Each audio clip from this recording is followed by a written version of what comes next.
இன்றைக்கு நமக்கு தேவை செயல் மிக முக்கியமாக. அந்த செயலை ஒவ்வொரு நாளும் நம்முடைய பணி குறையவில்லை, அதிகமாகிறது. ஏனென்றால் நாம் எந்த ஆயுதத்தை எடுப்பது என்பதை நாம் இந்த ஒரு அறப்போரில் முடிவு செய்கிறவர்கள் நாம் அல்ல, நம்முடைய எதிரிதான் அதை முடிவு செய்கிறார்கள். அந்த வகையிலே தான் இன்றைக்கு இந்த தமிழ்நாட்டுக்கே எதிரியாக இன்றைக்கு இருக்கிறது என்றால் அதுதான் டெல்லியிலே நடக்கக்கூடிய இன்றைக்கு பட்ஜெட் உட்பட போடப்பட்டிருக்கிற மோடி அவர்களுடைய இரவல் அரசு, மைனாரிட்டி அரசு. அதுதான் மிக முக்கியமானது. மோடி அரசு ஒரு மைனாரிட்டி அரசாக இருந்து கொண்டு, அந்த மைனாரிட்டி அரசாக இருந்து கொண்டு நாற்காலிகளில 2 கால் இல்லை, பதவி நாற்காலி இருக்கிறது. இப்ப அவர் முழுக்க முழுக்க பாஜகவினுடைய பிரதமர் அல்ல, தேசிய ஜனநாயக முன்னணி என்ற ஒரு அவ்வப்போது கூடி கூடி கலைந்து கலைந்து கூடக்கூடிய ஒரு அமைப்பினுடைய பிரதமர். ஆந்திராக்காரர்களும் பீகார்காரர்களும் மற்றவர்கள் 2 கால்களை போல அந்த நாற்காலியை முட்டு கொடுத்திருக்கிறார்கள். அந்த நாற்காலி ஆடாமல் இருப்பதற்கு கொடுத்திருக்கிற வாடகைதான் இன்றைக்கு கூலிதான். இன்றைக்கு அவர்கள் அந்த இருவருக்கு மட்டுமே பட்ஜெட்ல நாங்கள் ஏராளமாக கொடுக்கிறோம்னு சொல்லி இருக்கிறாரு. அது அவர்களை திருப்தி செய்வதற்கல்ல. பல பேர் சொல்லியிருக்காங்க கருத்து என்னன்னா, அவர்களை திருப்தி செய்யறதுக்கே கூட்டணி, திருப்தி செய்யறதுக்கு இல்ல, அவர்களை சரி கட்டுறதுக்காக, வேற ஒன்றும் இல்லை. நம்ம மொழியில சொல்லணும்னா விவசாயிகள் மொழியில சொல்றேன், ஏன்னா விவசாயிகள் கூட்டம். அவளை சரி கட்டுறதுக்காக அப்பப்போ சரி கட்டணும். இன்னொரு பக்கத்துல அதுலேயும் எட்ட வேணும். என்னன்னா, நீங்க நல்லா புரிந்து பண்ணணும். ஏன்னா நிறைய காவிரி பிரச்சனை சொன்னாங்க, அப்புறம் பேசிக்கலாம், எல்லாரும் தெரிஞ்ச விஷயம்தான். அடுத்தது என்ன செயல்ல இறங்க போறோங்கிறது தான் ரொம்ப மிக முக்கியம் பூராமே. அப்படி வருவதனால இது இன்றைய பிரச்சனை முக்கியம். செய்தியாளர்கள் இருக்காங்க, நண்பர்கள் இருக்காங்க.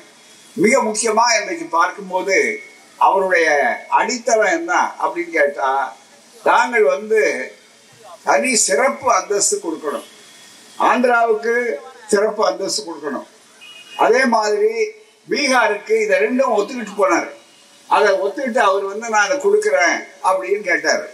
இன்னைக்கு அவருடைய அரசாங்க சார்பாகவே இன்னொரு குழுவை போட்டு, ஒரு ஆளை போட்டு, காலையில பத்திரிக்கையில பார்த்துருப்பீங்க அல்லது வேற செய்யணும்னு, அப்படி எந்த சிறப்பு அந்தஸ்தும் சட்டப்படி கொடுக்க முடியாது, ஏன்னா ஒரு மாநிலத்துக்கு மட்டும் அப்படி தனியா வழங்க முடியாது என்ற அறிக்கையை கொடுத்திருக்கிறாங்க. உடனே அங்க இருக்கிறவர்கள் என்ன கேட்கறாங்க, என்ன செய்ய போறீங்க அப்படின்னு அங்க இருக்கிறவங்க கேட்கறாங்க. பீகார்ல இருக்கிறவங்க மற்ற அந்த செய்திகளும் பார்த்திருப்போம். இப்போ அதை மறைக்கிறதுக்கு மட்டுமல்ல, அதை மாற்றுவதற்காக ஒரு பக்கம் நாங்க சிறப்பு அந்தஸ்து கொடுக்கலன்னு சொல்லி கொண்டிருக்கணும், இன்னொரு பக்கம் எப்பவுமே இரட்டை நாக்கு இரட்டை வேடம், பேசுனா இரண்டுடையாய் போற்றி போற்றி. ஆரிய மாயில அண்ணா சொன்னது எவ்வளவு சரியானதுன்னு நினைச்சு பாருங்க. இரட்டை நாக்கு, இரட்டை போக்கு, இரட்டை வேடம், இது அத்தனையும் இருக்கக்கூடிய அளவுல அங்க நாங்க சிறப்பு அந்தஸ்து கொடுக்கல, ஏன்னா சட்டப்படி முடியாது. ஆனா 25,000 கோடியை நாங்க தூக்கி அவருக்கு மட்டும் கொடுப்போம், நீங்க அவங்களுக்கு கொடுங்க. ஆனா நீங்க தமிழ்நாட்டுடைய வாழ்வு என்ன ஆகுது, இந்தியா முழுவதும் இருக்கக்கூடிய நிலை என்ன. அதே மாதிரிதான் நீர் பிரச்சனை, காவிரி நீர் என்று நான் புறப்பட்டு இருக்கும்போது ஒருத்தர் கேட்டாங்க, என்னன்னா ஏங்க எதுக்குங்க இந்த போராட்டம் தேவையா போகணுமா நீங்கன்னு கேட்டாங்க. என்னன்னு கேட்டா, வேற என்னதான் மழை பெஞ்சிருச்சாங்க, மழை பெஞ்சிருச்சா, தண்ணி கொஞ்சம் அதிகமா வந்துருச்சு மேட்டூர்லதான், இப்ப நிறைய கொஞ்சம் மேட்டூர் உயரம் தேர்ந்து போச்சேன்னா. இதுதான் நமக்கு இருக்கிற பிரச்சனையே இங்கதான் இருக்கு. மிக முக்கியமா நாம எப்ப பார்த்தாலும் காவிரிக்கு போராடுறதுக்கு வருவோம், அங்க நிறைய மழை பெய்யும். மழை பெஞ்ச உடனே இங்க அழகா நம்ம இந்த முழக்கங்கள் போட்டாங்க பாருங்க. இந்த முழக்கங்கள்ல ஒரு முக்கியமான முழக்கம் என்ன முழக்கம்னு கேட்டா, எங்களுக்கு இது என்ன நீருடைய அவுட்லெட், அது ஆங்கிலத்துல சொல்லுவார்கள் டிரைனேஜ் அவுட்லெட். அவங்க வர்ற மழையில தாக்கு பிடிக்க முடியாது, அந்த நீரை அங்க இருக்கணும், அந்த வெள்ளம் அடிச்சு போயிடும். ஆகவே அதை என்ன திறந்தாகணும். அவன் மேட்டூருக்கு தண்ணி வர்றதுனால அவன் கருணையினால வரல, அவருடைய பெருந்தன்மையினால வரல, அல்லது நம்முடைய உரிமையை அவர்கள் மதிக்கிறார்கள்ங்கிறதுனால வரல, தங்களை காப்பாற்றி கொள்றது வழியா இல்லை. இப்ப அடுத்தபடியா நாம புதுசா யோசிக்க வேண்டியிருக்கு. அதெல்லாம் தலைவர்கள் யோசிக்கணும். அடுத்த கட்டம் அப்படி போக வேண்டுமோ தெரியல. இனிமே எவ்வளவு மழை பெஞ்சாலும் மேட்டூருக்கு தண்ணியை நாங்க ஏற்றுக்கொள்ள மாட்டோம், அதுக்கு ஒரு தடுப்போம். காரணம் என்னன்னா உங்க ஊர்லயே வச்சு பாருங்க, அதுதானே மிக முக்கியம். அப்ப நீங்க மூழ்கிறீங்களா என்ன பாருங்க. நமக்கு விவசாயிகள் மேல அக்கறை. அது கர்நாடக விவசாயியா இருந்தாலும் என் நண்பர் சொன்ன மாதிரி தமிழ்நாட்டு விவசாயம் இருந்தாலும் விவசாயிகள் மேல நமக்கு கோபமும் கிடையாது. போராட்டம் விவசாயிகளை எதிர்த்து அல்ல, அங்கே இருக்கிற சில குறுகிய புத்தி உள்ள அரசியல்வாதிகளை வைத்துத்தான், அல்லது அந்த அரசுகளுடைய நோக்கத்தை பொறுத்தே தவிர நமக்கு எல்லா விவசாயிகளும் அனைவருக்கும் அனைத்தும் கிடைக்கணும். நமக்கு அவங்களுக்கு கொடுத்துட்டு கொடுக்காம எங்களை வஞ்சித்து கொள்ளுங்கன்னு சுயநலத்தோடு நம்ம கேட்கல. ஆனா வசித்த வாய்க்கு என்ன, அனைவருக்கும் அனைத்தும். அதுதானே எங்க சமூக நீதி, அதுதானே எங்க முதல்வர் சொல்றாரு, பெரியாருடைய வாசகமாச்சது, அனைவருக்கும் அனைத்தும். ஒரு சுயமரியாதைக்காரன் சொன்னால் கலைஞர் மானமிகு சுயமரியாதைக்காரன் சொன்னார். மிக முக்கியமா சுயமரியாதைக்காரனுங்கிறது இந்த அரசு சுயமரியாதை அரசு. இதுல என்ன மிக முக்கியமான அம்சம் என்று சொன்னால், சுயமரியாதை என்பது எனக்கு மட்டுமல்ல, என் எதிரிலே இருக்கிறார அவருக்கும் சேர்த்து சுயமரியாதை அங்கீகரிப்பதுதான் சுயமரியாதைக்காரனுடைய இலக்கணம். நான் மட்டுமல்ல என் சுயமரியாதைக்காரன், என் சுயமரியாதையை காப்பாற்றல, அடுத்த ஒரு சுயமரியாதையை நான் மதிக்கணும்.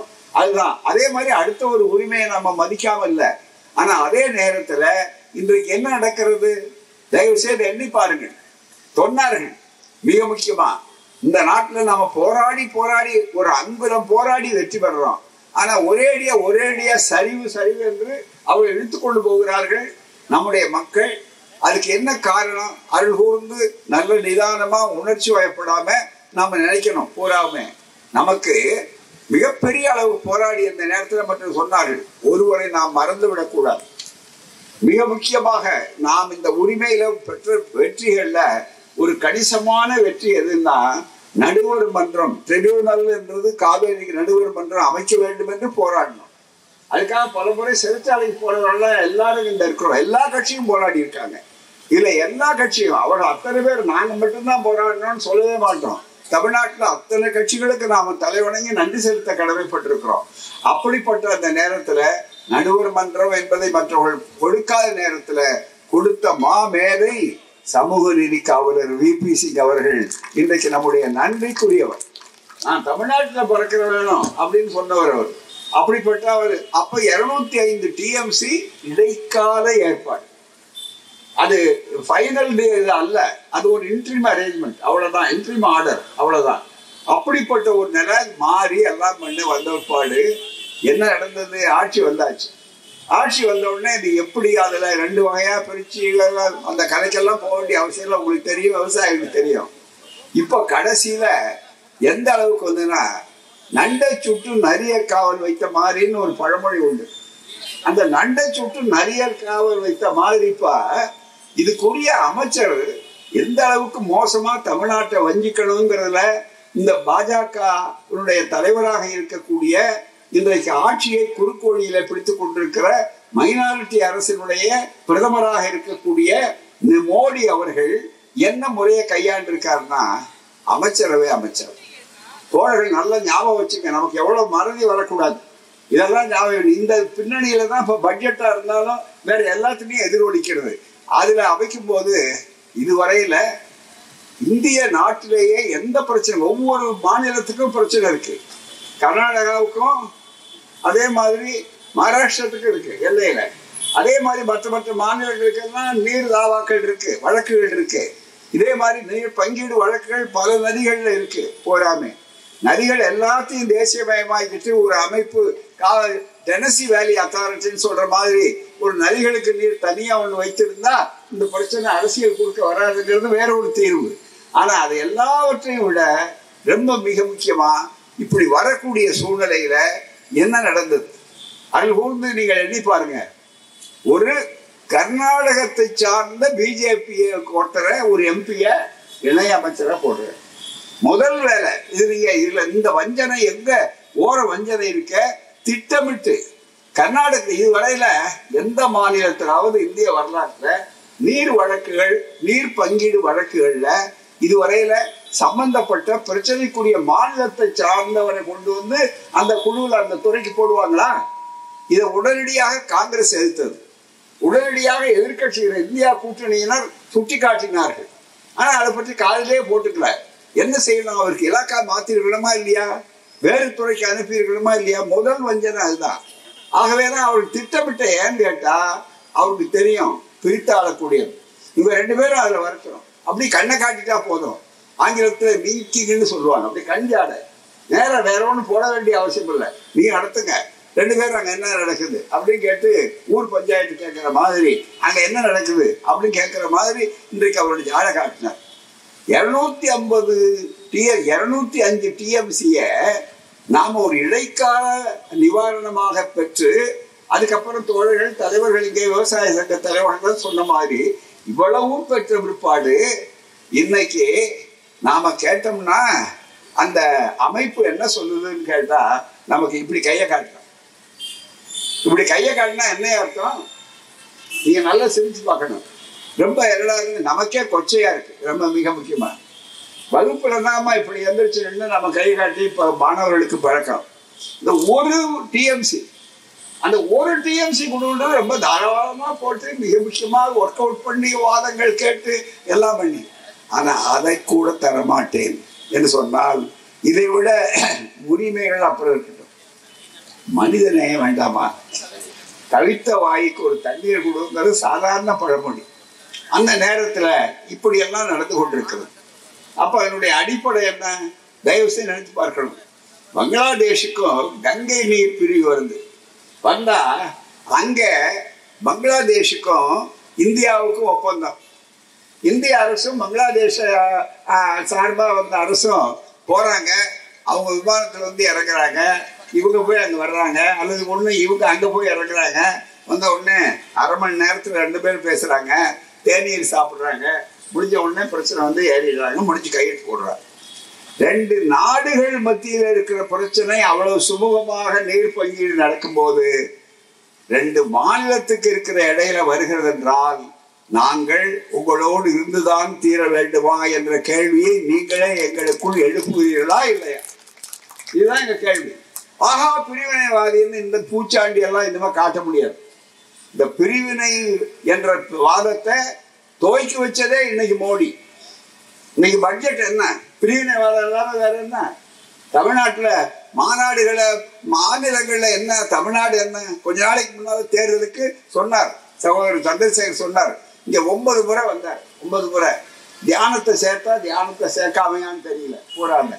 ஏன்னா அங்க போய் தியானம் பண்ணார். ரொம்ப மிக முக்கியமா கடைசி நாள 10வது அந்த தசாவதாரம் அதுதான் மிக முக்கியம். ஏன்னா அது அவதாரம் ஆச்சு. அவர் வந்து நாட் அ பயாலஜிக்கல் ப்ராடக்ட் இல்லை போறாரு. அவரே சொல்லிட்டார் மிக முக்கியமா. ஆகவே இந்த 10வது விட்டுருங்க. இந்த 9 தடவை வந்தப்போ என்ன பேசுறாரு? ஏன்னா மறதி வரக்கூடாது. கொஞ்சம் ரீவைண்ட் பண்ணுங்க. ரொம்ப ஞாபகப்படுத்தி திரும்ப போங்க. தமிழ் மொழி ரொம்ப நல்ல மொழி. அதோட சந்தேகம் இல்லை அப்படின்னு 2 பாரதியார் வார்த்தை, 2 திருக்குறள் அப்புறம் வரப்புயர அப்படின்னு வயலுறவு வரப்புயர நீர் உயரும் நீர் உயர நெல் உயரும் அதெல்லாம் சொன்னாரா இல்லையா? எங்க வரப்பு என்ன ஆகிறது? அதுதான் இந்த கேள்வி கேட்க வேண்டிய கட்டம். மிக முக்கியமாக இன்றைக்கு அந்த வரப்பு உயர வேண்டாமா? அதுக்கு உங்களுடைய பங்களிப்பு என்ன? இதுதான் உங்க பங்களிப்பா? தயவு செய்து கேட்க மாட்டோமா? அது மட்டுமல்ல, தமிழ்நாடு சொன்னார கொதித்து போய் சொன்னார்கள் தோழர்கள். நிச்சயமாக இந்த காவிரி பிரச்சனை வந்து சின்ன கோடு மாதிரி பாகுது. எல்லாவற்றையும் விட இன்றைக்கு மிகப்பெரிய அளவுக்கு என்ன அர்த்தம்? அந்த முதல்வர் தேர்ந்தெடுக்கப்பட்ட முதல்வர் 40க்கு 40 வந்தது பாருங்க. அதுதாங்க இப்ப கொடையுது குத்துது. வேற ஒண்ணுமே இல்லை. அதுதான் 40க்கு 40 வந்தாச்சே.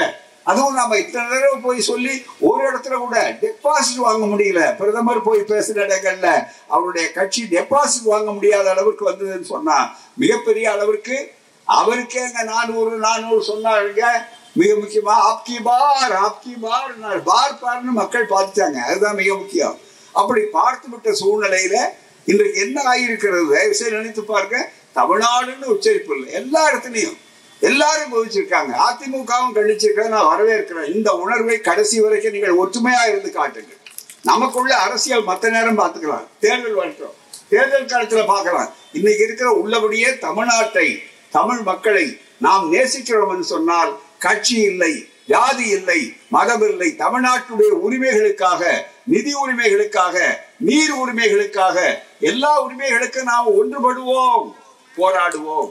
அது வரணும். மிக முக்கியமா தமிழ்நாடுன்னு சொல்லிட்டு இன்னைக்கு ஏமாத்தி கொண்டு இன்னைக்கு இருக்கிற சொன்னார்களே நண்பர்கள் இங்க பேசும்போது தலைவர்கள் ஒவ்வொருத்தரும் சுருக்கமா பேசினாலும் அழகா பேசுறாங்க. மிக முக்கியமா இடையில ராசி வேற உள்ள பூந்து மிக முக்கியமா அதுக்கு பட்டிமன்றம் மாதிரி ரொம்ப அழகா எல்லாரும் பதில் சொல்லிட்டாங்க.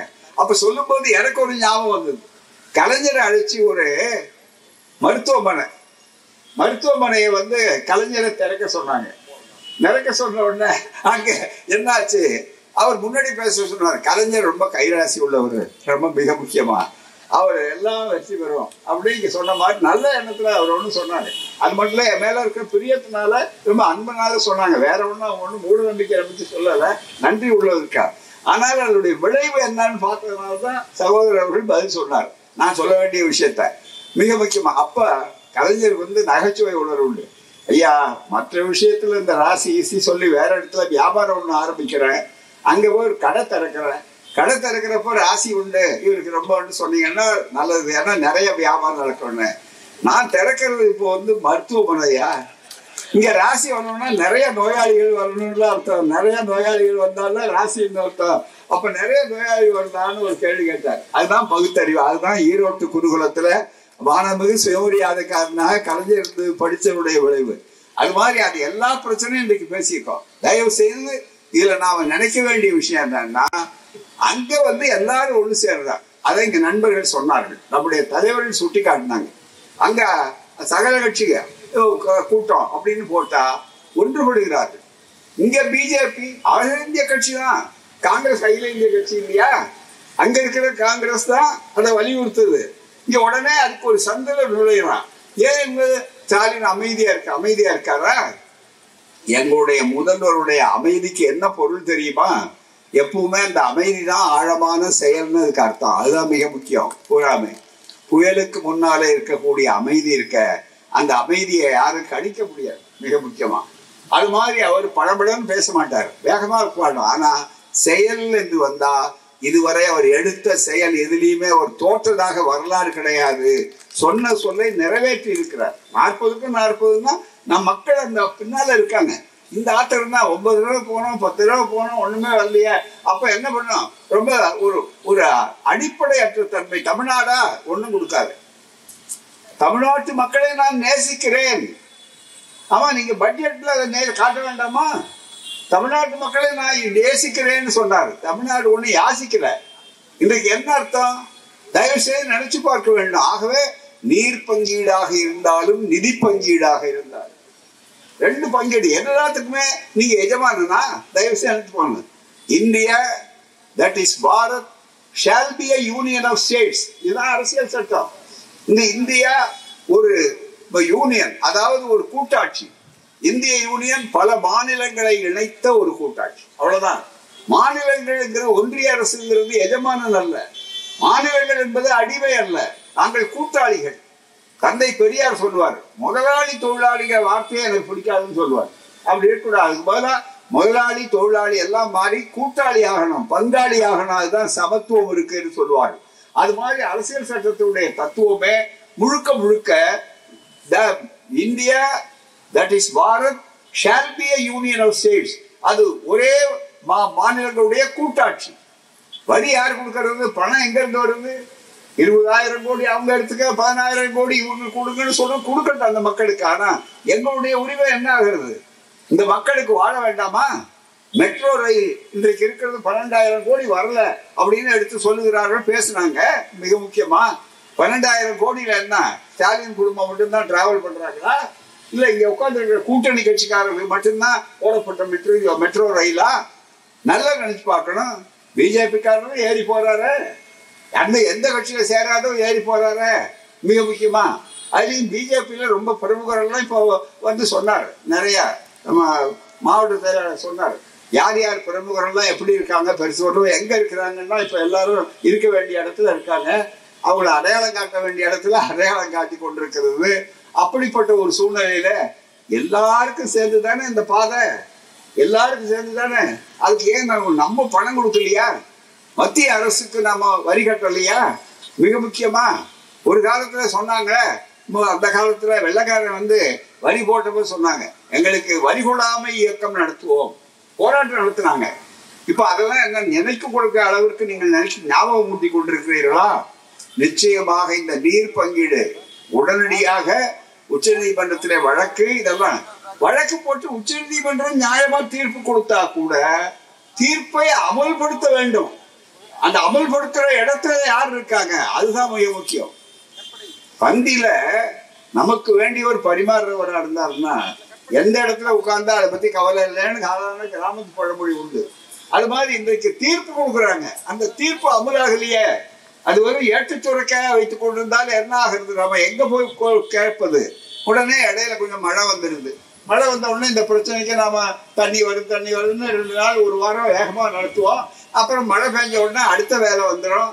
அவருக்கு நல்லா தெரியும் வேற எதை பேசினா ஜனங்களுடைய கவனத்தை திருப்பி விடலாம் அப்படின்னு நினைத்துக்கொண்டு அங்கே போகிறார்கள். அது மாதிரி இருக்கிறது. ஆகவே நண்பர்களே, நன்றாக நீங்கள் நினைத்து பாருங்கள், இது ஒரு துவக்கம். இந்த பிரச்சனைக்கு ஒரு நிரந்தர தீர்வு காணணும். மிக முக்கியமா சட்டம் இன்றைக்கு பெற்றிருக்கிறோம். முதல் கோரிக்கை அந்த அமைச்சரை மாற்றணும். மிக முக்கியமா காவிரிக்கு நடுவில் சொல்லும்போது பிரச்சனைக்குரியவர்கள் தமிழ்நாட்டிலையும் கிடையாது, இன்னொரு யார் தாவாவுக்குரியவர்கள் வழக்குக்குரியவர்களோ அந்த துறையை பார்த்து அவரிடத்துல கொடுக்கக்கூடாது. முதல்ல அந்த இலாக்காவை மாற்றணும், அமைச்சரை மாற்றணும் ஒண்ணு. அடுத்தபடியா செயல் வீரர்கள் நமக்கு உச்ச நீதிமன்றத்தினுடைய செயலை அவர்கள் செய்யணும். செய்யலைன்னா அது எந்த அரசாங்கம் இருந்தாலும் அதுக்கு அவங்க பொறுப்பேற்க வைக்கணும். அதுதான் மிக முக்கியமானது. உத்தரவு போட்டா மட்டும் போதாது. அது கட்டம் நீதி அப்படின்னா மற்றவங்க சொல்றாங்கல்ல, உரிமை இருக்கோ இல்லையோ மற்றது கேட்கிற நீதிபதிகள், நீதிமன்றம் என்ன மக்கள் மன்றம் தான் இறுதியான சக்தி வாய்ந்தது. நீதிமன்றம், சட்டமன்றம் எல்லா மன்றத்தையும் தாண்டியதுதான் மக்கள் மன்றம். அந்த மக்கள் மன்றத்தினுடைய கோரிக்கை என்னவென்று சொன்னால், முழுக்க நீங்கள் இங்க எங்களுக்கு தீர்ப்பை கொடுத்தால் மட்டும் போதாது, நியாயத்தை வழங்கினால் மட்டும். நியாயம் எங்களுக்கு பலனை செயல் மூலமாக கிடைக்க வேண்டும். எங்கள் விவசாயிகளுக்கு அவர்களுடைய வாழ்வாதாரத்தில் நீங்கள் வயிற்றில் அடிக்கக்கூடாது. அதுக்கு வேண்டிய காரியங்களை செய்தாக வேண்டும். அதுக்கு எல்லாவற்றுக்கும் அடிப்படை என்னன்னா, இந்த மைனாரிட்டி அரசு வஞ்சிக்கப்படுகிறது. தமிழ்நாட்டை வஞ்சிக்கிறோம், ஓர வஞ்சனை இல்லை, வஞ்சிக்கப்படுகிற தமிழ்நாடாக ஆக்கியிருக்கிறார்கள். காரணம் என்ன?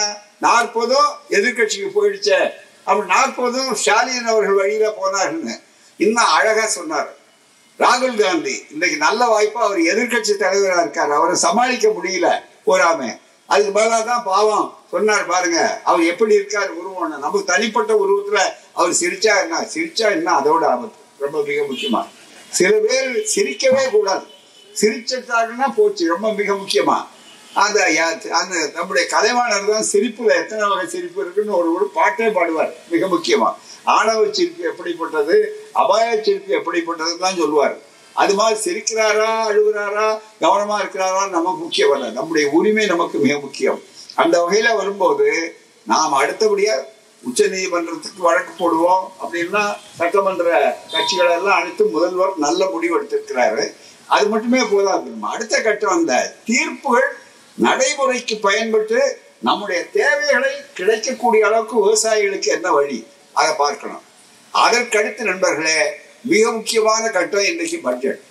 அந்த பட்ஜெட் செய்தியாளர் இருக்காங்க. மற்றது என்னன்னா, இந்த பட்ஜெட்ல தமிழ்நாடு வஞ்சிக்கப்படுகிறது என்பது வெளித்துவடையா தெரிந்தாங்க. எனவே ஒன்றுபட்டு குரல் கொடுக்கணும்.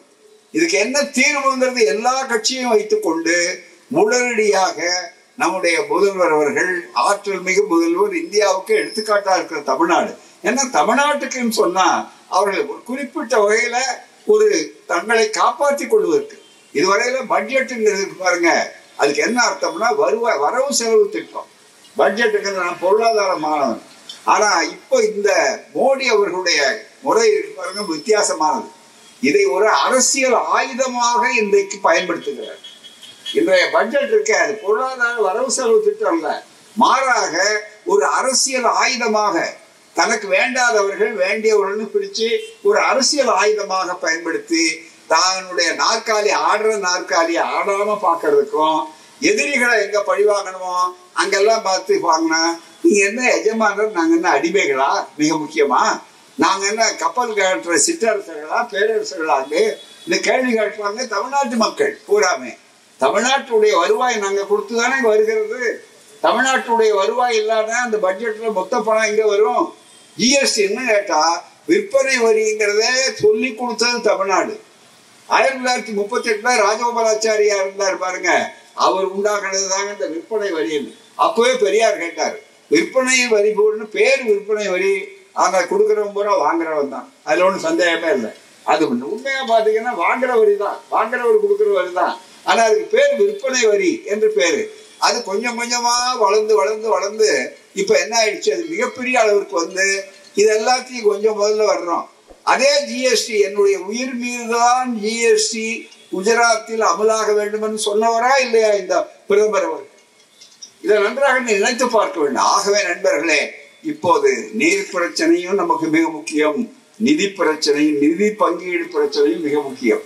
இதற்கு வேண்டியதை நம்முடைய முதலமைச்சர் அவர்களும் சரி, கட்சி தலைவர்கள் இதுல ஒன்றும் பார்க்க கூடாது. வடநாங்க பாருங்க, கர்நாடகாவில பிஜேபி உள்பட 2 பேரும் ஒருத்தருக்கு ஒருத்தர் மாறி அழிக்கணும், இந்த அரசாங்கம் வரணும்னு சொல்லக்கூடியவர்கள், அவர்கள் எல்லாம் சர்வ கட்சி கூட்டத்துல ஒண்ணா இருக்காங்க. இந்த ஊர்ல பிஜேபி எல்லாம் என்ன, அவருடைய லேக் என்ன, அறவேக்காடு தலைவர்கள் என்ன பண்றாங்கன்னா எதை எடுத்தாலும் பேசுறது, எதை எடுத்தாலும் வாதாடுறது. இன்னும் கேட்டீங்கன்னா 2 அமைச்சர்கள், நிதி அமைச்சரே நான் தமிழ்நாட்டு தமிழச்சி பூராம இங்க தமிழ்நாடு. அதே மாதிரி இன்னொரு அமைச்சர் இருக்காரு, அவரு வேலை கொடுன்னு நம்ம கேட்டா வேலை கொண்டு வந்து கையில கொடுத்துட்டார், அவ்வளவுதான். அப்படி கொடுத்த அமைச்சர் எல்லாம் ஜனநாயகத்தினுடைய பூத்த மலர்கள். ஒரு இடத்துல தோக்க மாட்டாங்க. பாராளுமன்றத்துல ஒரு தடவை தோப்பாரு, அதுக்கு மேல சட்டமன்றத்துல ஒரு தடவை தோற்கடிக்கப்படுவாரு, அதுக்கப்புறம் மந்திரியாவே வந்து அவரு திமுகவை குறை சொல்லுவார். மிக முக்கியம், இதுதான் இவருடைய ஜனநாயகத்தினுடைய பார்வை, அரசியல் சட்டத்தை மதிக்கின்ற எண்ணம். அப்படிப்பட்ட சூழ்நிலை எல்லாம் இருக்கிறாங்களே, இவங்க இருந்து என்ன பண்றது? நம்ம கிராமத்துல என்ன சொல்லுவாங்க, நீங்க இருந்து கொண்டு தமிழ்நாட்டு அமைச்சர்களுக்கு இது சவால கேட்க வேண்டாமா? என்னங்க, எங்க நாட்டு தமிழ்நாடு ஆச்சுங்க, நான் எப்படி தமிழ்நாட்டு மக்களை சந்திப்பேன், எப்படி போவேன், தமிழ்நாட்டுல பேர் கூட இல்லையே அப்படின்னு கேட்பதற்கு முதுகெலும்பு உண்டா? கிடையாது. அப்படிப்பட்ட சூழ்நிலையில தான் அடுத்த கட்டத்தை நாம் சிந்திக்க வேண்டும். தமிழ்நாடு ஒன்று திரள வேண்டும். எந்த வகையில அறப்போராட்டங்கள் வரும் செய்ய வேண்டும் என்று சொல்லக்கூடிய அளவுக்கு எங்களுடைய கொதிநிலையில் தமிழ்நாடு கொதிநிலைக்கு கொண்டு வந்து வைத்திருக்கிறீர்கள். அமைதி பூங்காவாக இருக்கிற தமிழ்நாட்டை ஒருபோதும் நீங்கள் மாற்றக்கூடாது. நாங்கள் அனுமதிக்க மாட்டோம். மிக முக்கியமாக தமிழ்நாட்டில் நாங்க பிரிவினை கேட்கல, நாங்க தமிழ்நாடு இந்தியா பூரா, அதனால்தான் இந்தியா கூட்டணி என்று தெளிவாக சேர்ந்திருக்கிறோம். திராவிட முன்னேற்ற கழகம் தான் அதுக்கு வழிகாட்டியா இருக்கிறது. அந்த கூட்டணிக்கு பேரே இந்தியா கூட்டணி போராமை. ஆனா இந்தியா கூட்டணியில பிரிவினைவாதத்தை நடைமுறையிலே காட்டியிருப்பது இன்றைய பட்ஜெட், அதுல ஒன்றும் சந்தேகமே இல்லை. எனவேதான் நீங்கள் பிரிவினைவாதிகள், நாங்கள் இந்தியாவை, ஒன்றுபட்ட இந்தியாவை, மாறுபட்ட இந்தியாவை, சமதர்ம இந்தியாவை உருவாக்க நினைக்கிறோம். நீங்கள் குல தர்மத்தை முன்னாலே வைத்து, மனு தர்மத்தை முன்னாலே வைத்து, அனைவருக்கும் அனைத்தும் என்ற தத்துவத்தை தகர்த்து, இன்னாருக்கு இதுதான் எங்களுக்கு மட்டும்தான் என்று சொல்லக்கூடிய அளவுக்கு வந்திருக்கிறான். எனவே நீர் ஆதாரமாக இருந்தாலும் நிதி பங்கீடாக இருந்தாலும் போராடுவோம், வெற்றி பெறுவோம். இது மீண்டும் சொல்லுகிறோம், நாங்கள் உங்களிடம் பிச்சை கேட்கவில்லை, நாங்கள் உங்களிடம் அடிமை அல்ல, நாங்கள் உரிமையாளர்கள். எங்கள் பணம், எங்களுடைய வரிப்பணம், தமிழ்நாட்டு மக்களுடைய வரிப்பணம், அந்த பணத்தை தான் நீங்கள் மற்றவர்களுக்கு வாரி கொடுக்கிறீர்கள். எனவே அதற்கான திட்டத்தை முதலமைச்சர் அவர்கள் இந்த கூட்டணியுடைய தலைவர் என்ற முறையில் அல்ல, தமிழ்நாட்டின் முதலமைச்சர், வாக்கு போட்டவர்களுக்கு முதலமைச்சர், வாக்கு போடாதவர்களுக்கு முதலமைச்சர், அவர் சொன்ன ஒரே ஒரு அற்புதமான பதில், ஜெயித்த உடனே சொன்னார், நான் வாக்களிக்காதவர்களுக்கும் சேர்த்து நன்மை செய்வேன். அதுதான் இந்த அணியினுடைய வெற்றி. ஆகவே இதுல வந்து தேர்தலோட அந்த வன்மம் முடிஞ்சு போச்சு. அதுக்கு மேல எல்லாரும் நம்ம சகோதரர்கள். எனவே தமிழ்நாட்டுடைய உரிமையை காக்க முன்வருவோம். இளைஞர்களே, நீங்கள் தமிழ்நாட்டை காட்டி கொடுப்பவர்கள் யார் என்பதை அடையாளம் காணுங்கள். தமிழ்நாட்டுடைய உரிமை குரல் எங்கே இருக்கிறது சொல்லுங்கள்.